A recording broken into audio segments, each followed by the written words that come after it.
TPN at technophilespodcast.com. I'm David Geisler, and this is the Technophiles Podcast.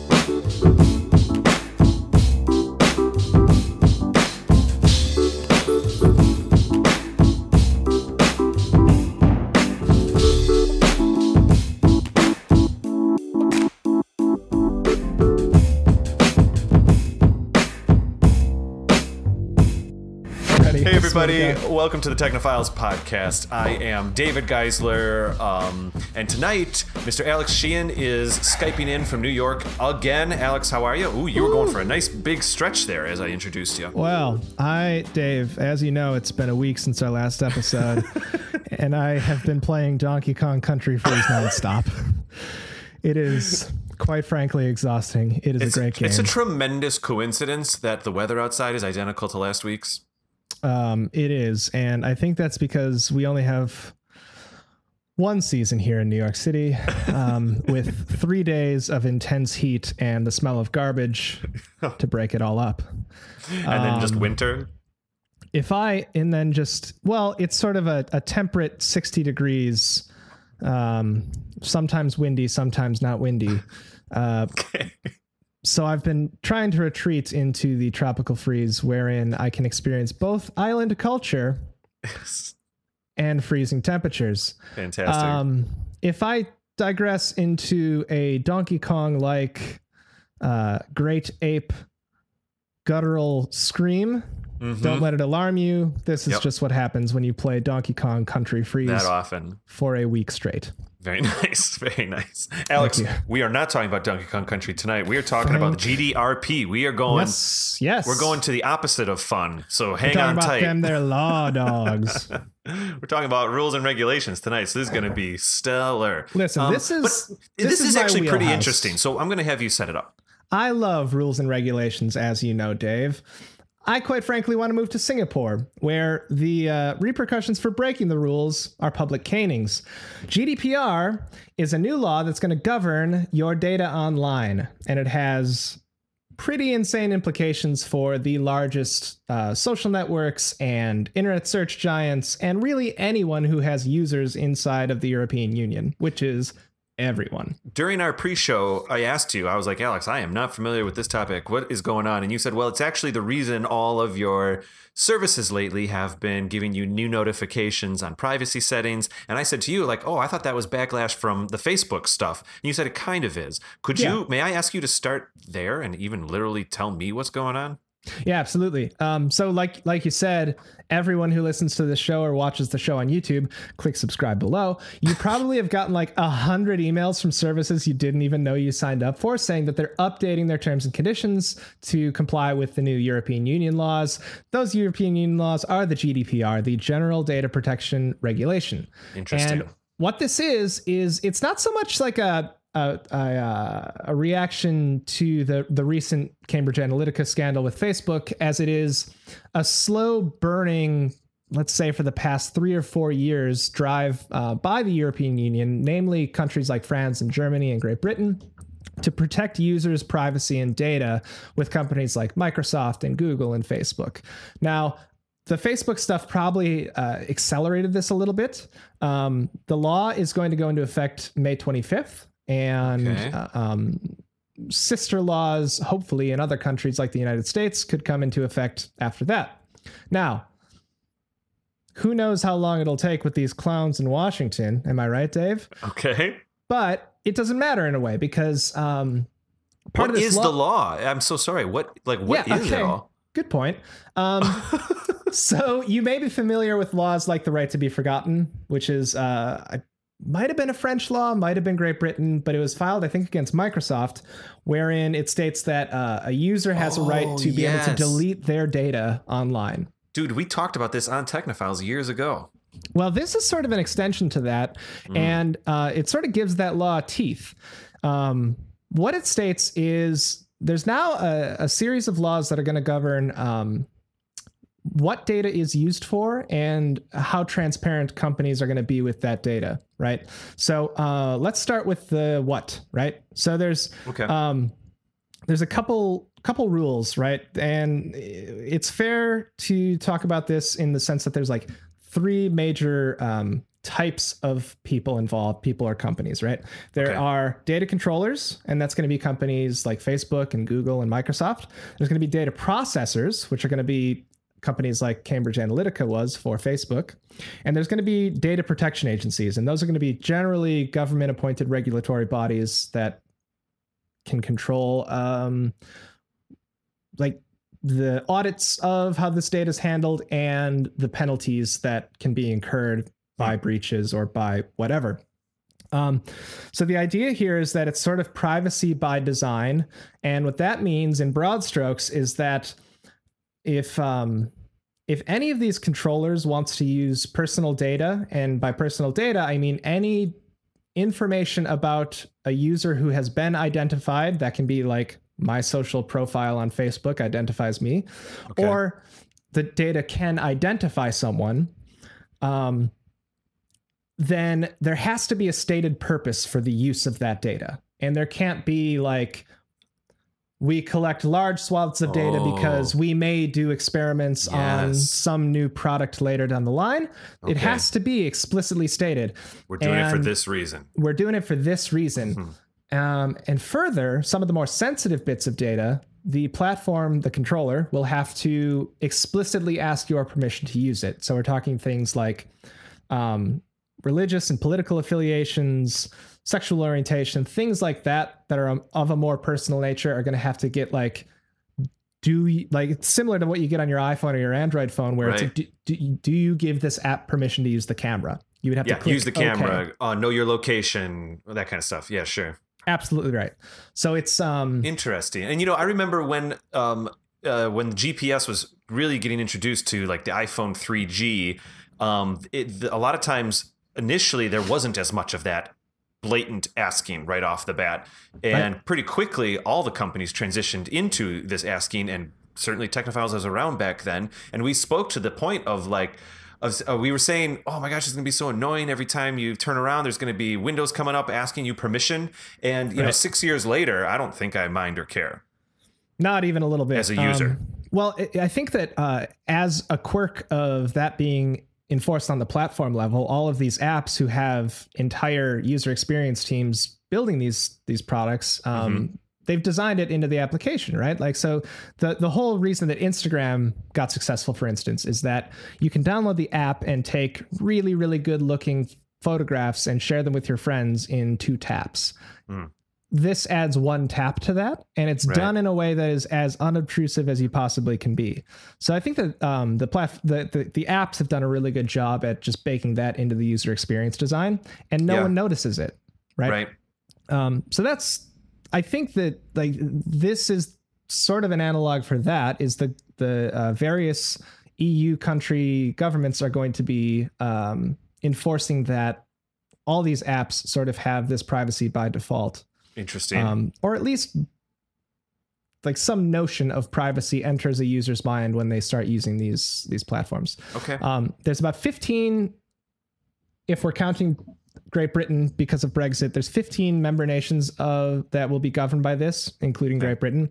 And there's going to be a regulatory body, right? What are they called? The DPAs, data protection agencies. Sorry, had to look at my notes. Not that profesh yet. There's going to be a DPA in every one of these jurisdictions. And the idea is that any one of these DPAs can bring charges to any one of the companies, the controllers, and there'll be one overarching regulatory body that imposes the fines and penalties and all that. And this brings me to the second pillar of GDPR and why it's going to be way more effective than previous attempts, like the right to boil it down to a layman. It sounds like a good thing so far, if I may. This is awesome. Yeah. This is only bad for people that abuse the personal data of their users. Sure. Right? This isn't going to stifle any sort of creativity or growth in startups unless you are like a targeted advertising startup, which the world has enough of, so it's fine. So the second pillar, right, is it's the penalties. What can Facebook incur if they break some of these rules? And it's pretty stiff. They're going to impose up to a 4% of revenue penalty for some of the most egregious, I guess, abuses of this stuff.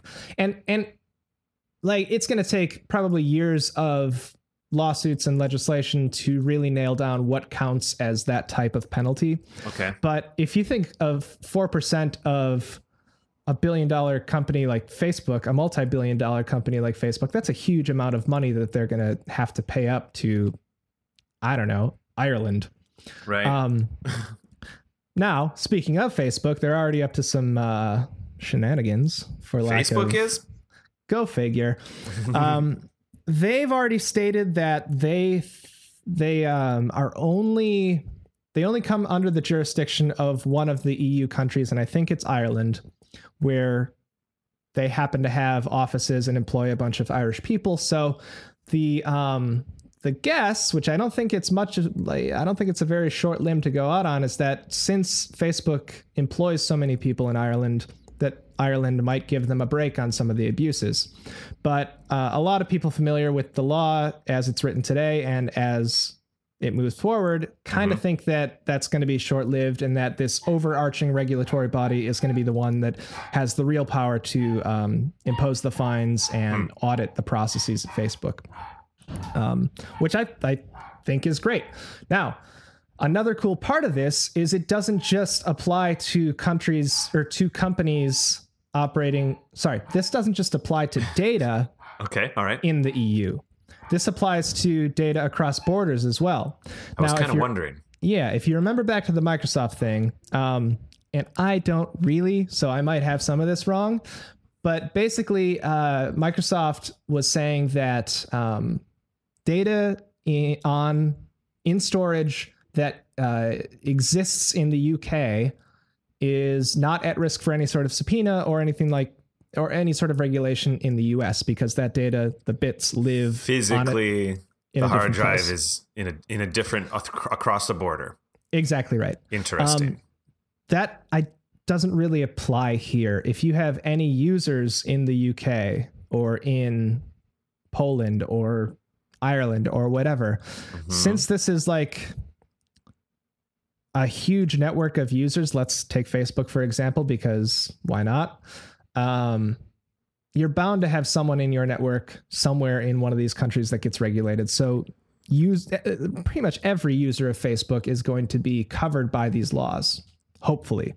Now, I see the tech giants and ad tech companies and analytics firms trying to delay these things as long as possible, but it seems pretty inevitable that if a good chunk of your user base is in these countries, that you're going to have to sort of pay up or not be able to operate in these countries. So they're sort of just being strong-armed by the European Union to operate in a responsible fashion and give users a right to their own data. Okay. All right. Very good. That's it. Oh, also there's a hard cap, which might be a little bit restrictive. We'll see how it plays out in like real life. But any of these services that collect data en masse, like Facebook or Google or whatever, can't have users younger than 13. All right, that seems pretty fair. But that's a problem for YouTube, I feel. That might be a little overly restrictive because there's a ton of content on YouTube created by people younger than 13. Is there? I mean, well, you can't have. Do you need to be 18 to build a YouTube account? I don't think they ask you your age ever, actually, now that I think about it. I don't know. I haven't really gone through the process of signing up for a lot of these, but my sense is that if anything, it's a button that says you verify that you're 18. Where I think it's going to be a little bit restrictive if that's the rule, then there's going to have to be some sort of validation mechanism. And maybe that is a picture of your passport or your photo ID when you sign up for this. In the best case, that's a verifiable way to make sure everyone's above 13, but who even has an ID until they're 16 in a lot of cases, right? Like no one. No. So that one seems a little bit half-baked. I think it's going to be tough, especially for like Microsoft, right? Minecraft is owned by Microsoft, and they're and it's a kid's game for the most part. I mean, there's some weirdos out there playing Minecraft. There's some really awesome people building things too. I know what you're saying, though. I get it. but it's, largely for kids. Well, it was, originally it was, Yeah. Anyway. So who knows? That one seems like it could be a little bit restrictive, but I think in general, informing people of their rights and enforcing those rights with some teeth is only going to benefit the people that use these platforms. How many years off do you think this is from being implemented? The law goes into effect on the 25th. So you did say that. It goes into effect, which means that it will be, it'll happen by then. Or is this like, we go to the next thing and then it takes 3 more years to decide the exact rules? One of those situations. Yeah. I get the sense that they're ready to hit the ground rolling. I see. If they weren't, then we wouldn't be getting all these emails from literally every service we use saying they've updated their terms and conditions. It's a very good point. Right? Yeah. There, in a lot of ways, like the big offenders are going to have the resources to try and poke as many holes in this thing as possible. Yeah. But, I don't know.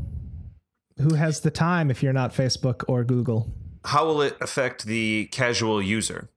I don't think it will affect them at all. Right? Maybe I don't know. It's tough to say because there's emergent products in experimentation, right? If you're Facebook and you have everyone's data and you want to experiment with a new feature, potentially that feature could be a pretty valuable product in and of itself. Right. If you think of like all the companies that Alphabet owns, or even all the companies that Google owns, right? Like Waze is its own product that is owned by Google. And I know that went the other way. Google bought Waze, but you could conceive of Waze being invented in 20% time from Google engineers and spinning off into its own product. And who knows, maybe there's some great applications that'll never get built because of these laws. I think though that the good outweighs the bad in this sense. And for most innovation, it's not overly restrictive. And plus, like, we already have the cards stacked against us as innovators, right? As creators. Because the FCC is not on our side and the internet's going to shut down. So it doesn't matter anyway. It's all going to be terrible.